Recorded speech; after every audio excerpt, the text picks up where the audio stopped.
advanced civilizations in the distant past, insist that they were built entirely by using primitive tools. Classes in session. Some of the buildings, or at least parts of them, could have been constructed in this way. Peace, love, and Still, light. numerous engineers have stated that some features would be difficult, if not impossible, to replicate today. Some of the Talking about stone's weight ancient and size has prompted Megaliths. researchers to question whether the ancient architects had mastered the art of levitation. For many years it has been suggested that this theory can account for the lifting of heavy stone blocks in ancient times. Is there any indication that levitation was used either from ancient records or modern scientific experiments? The pre-Incan citadels at Sacsayhuaman and Ollantaytambo in the Peruvian Andes consist of cyclopean walls created from tight-fitting polygonal stone blocks, the heaviest weighing over 120 tons. The stones used at Ollantaytambo were somehow moved from a quarry located 11 kilometers away on another mountaintop. The descent from this mountain is hindered by a river valley with 305-meter vertical rock walls. The stones of Tiwanaku in Bolivia include some weighing almost 100 tons, transported from quarries 50 kilometers away. Nearby Pumapunku also has enormous stone blocks, the heaviest block weighing 440 tons. Local Aymara people told Spanish chroniclers that the ruins were here long before them. Told you we ancient Its America. earliest inhabitants, they said, possessed supernatural powers, enabling them to miraculously lift stones off the ground, which were then carried from the mountain quarries through the air to the sound of a trumpet. According to a Mayan legend, the Uxmal temple complex in the Yucatan Peninsula was built by a race of little people. They apparently only had to whistle and heavy rocks would move into place. Beautiful. Interestingly, it is said that if a person stands at the base of the main temple and claps their hands, the stone structure at the top produces a chirping sound. Stories of a mysterious energy being used to lift and move stone blocks are, in fact, worldwide. For instance, legends about Easter Island's enormous Maui statues, some of which are as tall as a 3-story building, tell how sorcerers or priests use mana or mind power to make them walk or float through the air. The megalithic city of Nanmado, situated on the remote island of Pohnpei, comprises hundreds of stacked stone logs, each about 18 feet long and several feet in diameter. Each stone is thought to weigh about 2.5 tons. Local legends say it was created by the god kings Olosipa and Olosopa, who used magic spells to move the massive stones through the air like birds. According to early Greek chroniclers, the walls of the ancient city of Thebes were built by a son of Jupiter. His name was Amphion, and when he played loud and clear on his golden lyre, rock twice as large followed in his footsteps. Another account claims he moved large rocks to the music of his harp. The accomplishments of the ancient Egyptian architects have caused several investigators to question whether levitation might have been used.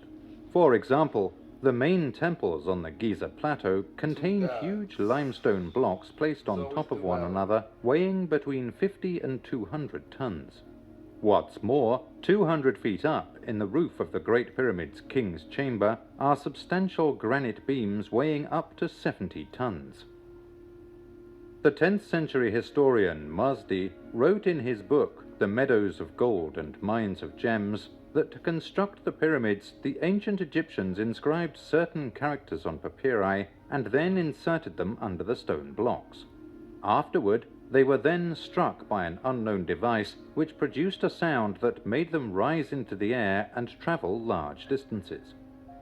The Great Pyramid does possess extraordinary acoustic properties, demonstrating the capacity to dramatically amplify sounds generated at specific frequencies.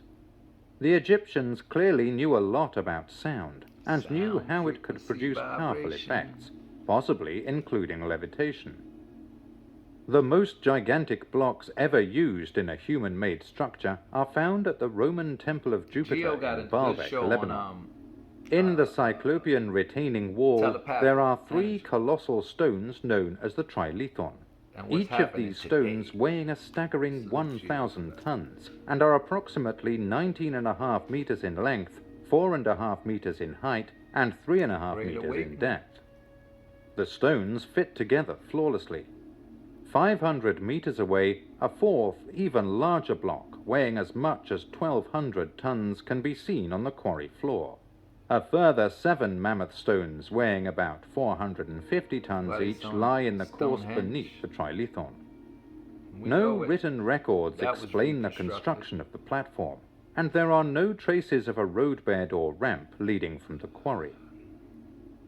The Phoenician chronicler Sanchoniathon claimed that Lebanon's first city was founded by the god Uranos at Byblos. With moderate to severe ulcerative colitis or Crohn's disease, your plans can change at any time. Your head wants to do one thing. He further contended that Uranos was the architect of cyclopean structures and could make stones fly like they had a life of their own. Interestingly, according to local Arab myth, Baalbek's first citadel was rebuilt after the flood by a race of giants. Swedish engineer Henry Kjellson provided evidence that universal myths of acoustic levitation might have a basis in fact. In the 1950s, he documented 2 separate eyewitness accounts from Western explorers who had allegedly seen displays of sonic technology in Tibet. The first was from a Swedish doctor on a visit to a Tibetan monastery near the capital Lhasa. After journeying to a high cliff in the northwest, he was taken to a cave. From here, he saw a huge rock slab with a bowl-shaped depression planted in the ground. A large block of stone was rolled into the depression. Monks with 6 exceptionally long trumpets and 13 drums were positioned 65 meters from the bowl stone in an arc of about 90 degrees. The drums, uncovered at one end, were directed at the stone block. A line of monks 10 deep was positioned behind each instrument. A monk carrying a small drum in the center of the arc began chanting and banging out a rhythm. Next, the other drums and trumpets joined in. After a few minutes, the giant stone began to move and, while rocking from side to side, floated into the air. The instruments were continually pointed at the stone as it rose upwards before eventually smashing onto the ledge. The exact purpose of the 200 or so monks behind the instruments was unclear. Whatever the goal, it does not seem to have been a difficult task. According to the Swedish doctor, the monks proceeded to perform this feat at the rate of 5 or 6 stones per hour. The second case also involved the remote monastery in northern Tibet. During the 1930s, an Austrian named Linauer observed 2 unusual sound instruments that could cause stone blocks to be completely weightless. The first instrument was composed of various metals. It had a half-oval shape and measured 1 meter wide and 2 meters long, with strings pulled over its concave surface. The second was an enormous gong. The central circular area was made from extremely soft gold, followed by a ring of purified iron and a ring of very hard brass. When hit, it created a low "dumph" sound that stopped almost instantly. The Austrian explorer was told that when the gong was struck, it released an inaudible resonance wave. In conjunction with 2 large screens, the 2 devices formed a triangular configuration. When the gong was hit with a large club, it produced brief, low-frequency sounds that enabled a monk to lift a weighty stone block with just one hand. Linauer was informed that such devices could also disintegrate physical matter. This conjures up memories of the walls of Jericho when Joshua's army marched around the city playing their trumpets. In more modern times, inventor John Keeley seems to have gone a long way to unlocking the mysteries of sound. He spent 50 years perfecting various tools that use etheric force or sympathetic vibratory force to levitate objects, power engines, spin large wheels, and disintegrate rock. At his laboratory in Chicago, he gave many impressive demonstrations for scientists and other curious onlookers. His attempt to put his apparatus into commercial production was seriously hindered because it had to be tuned to the surroundings and the operator's natural vibrations. John Keely built several devices to manipulate gravity. One of them was a copper globe about 30 centimeters in diameter called sympathetic transmitter by Keely. It included a Chladni plate and numerous metal tubes that could easily be adjusted using a knob. The globe was supported by a metal stand, around the base of which small metal rods protruded a few inches outwards. Of various sizes and lengths, they reverberated like tuning forks when twanged by the fingers. In one trial, the transmitter was attached by a wire made of silver, platinum, and gold to the top of a glass jar filled with water.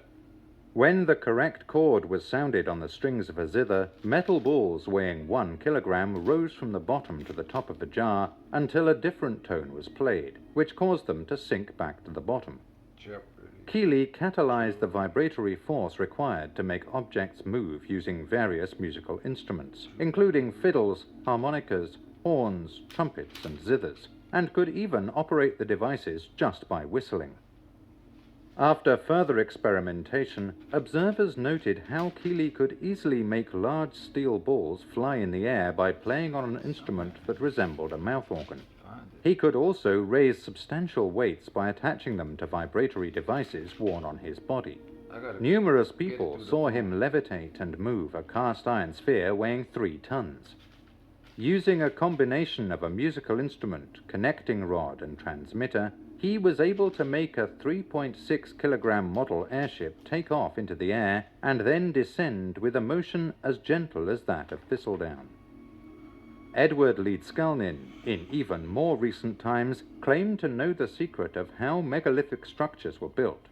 He lived near Miami, Florida, in a place he called Coral Castle. Remarkably, to create the castle, he used giant blocks of coral weighing up to 30 tons and maneuvered them alone. In 28 years, he quarried and raised 1,100 tons without the use of modern construction machinery. He was highly reclusive and usually worked at night. Despite visits from government officials and engineers, he died in 1952 without revealing his construction methods. Did Leedskalnin find some way of nullifying the forces of gravity? Engineer Chris Dunn looked at the remaining contents of Ed's workshop and suggested that firstly he produced a radio signal that caused the coral to vibrate at its resonant frequency. Secondly, to flip the magnetic poles of the atoms so that they were repulsed by the Earth's magnetic field, he applied an electromagnetic field. Remarkably, the ancient cultures left us no record of how their buildings were constructed. However, in almost every culture where megaliths exist, legends also exist that the huge stones were moved by acoustic means, either by whistles, cymbals, trumpets, and gongs, or by using the chanted spells of magicians, by striking with a magic rod or wand to produce acoustic resonance, or by song. Peace, love, and light. That's over, but the class is not over, because I'm still looking for, I guess that's the story of Daniel.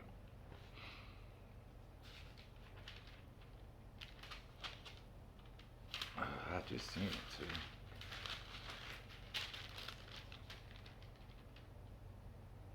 Oh, sweat, I'm way off. 790. Duh. Yay!